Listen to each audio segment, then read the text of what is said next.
sebagaimana diamanatkan dalam 6 butir batasan dan keputusan Mahkamah Konstitusi nomor 85 tahun 2015 yang didasarkan pada prinsip-prinsip yang dikandung dalam Undang-Undang Dasar Republik Indonesia tahun 1945 bahwa kehadiran negara dalam menjamin pemenuhan hak rakyat atas air adalah mutlak. Selaras dengan hal tersebut tentunya Undang-Undang Nomor 17 Tahun 2000 tentang Rencana Pembangunan Jangka Panjang Nasional 2005-2025 serta juga Peraturan Presiden Nomor 2 Tahun 2015 tentang Rencana Pembangunan Jangka Menengah Nasional 2015-2019 maka mengamanatkan hak-hak rakyat atas air ini dan sekali lagi menggarisbawahi bahwa akses aman air minum dan sanitasi yang layak 100% atau universal access ini harus kita bisa dapat wujudkan. Dalam RPJMN dinyatakan bahwa 2019 adalah target kita untuk bisa menyelesaikan universal access ini.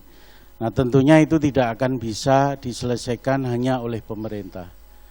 Justru peran daripada seluruh stakeholder termasuk masyarakat dan juga pemerintah daerah akan sangat bermanfaat dan efektif di dalam mewujudkan hal tersebut.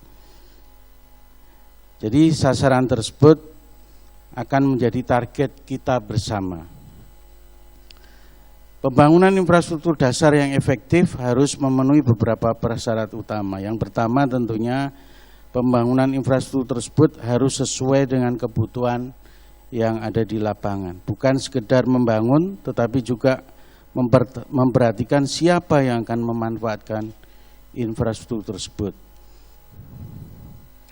Yang kedua tentunya adalah pembangunan infrastruktur dasar yang efektif harus memperhatikan ekspektasi masyarakat sebagai pemanfaatan layanan air minum dan sanitasi.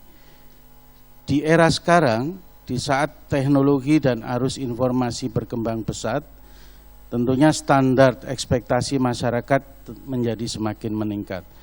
Oleh karena itu pemerintah harus mampu mengimbangi ekspektasi tersebut melalui penyelenggaraan infrastruktur yang lebih berkualitas dan berkelanjutan. Yang ketiga adalah pembangunan infrastruktur dasar dapat melayani seluruh masyarakat.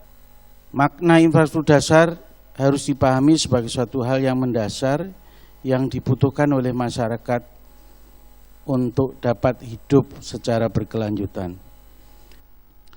Untuk menjawab tantangan pembangunan infrastruktur sesuai tugas dan fungsi yang diamanatkan di dalam rencana pembangunan jangka panjang dan menengah tersebut, maka Kementerian PU dan PUPR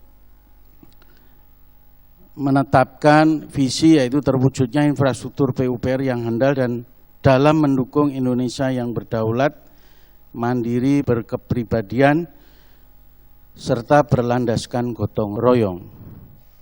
Salah satu sasaran strategis dalam mewujudkan visi tersebut ialah dengan meningkatkan kualitas dan cakupan pelayanan infrastruktur baik di perkotaan dan perdesaan.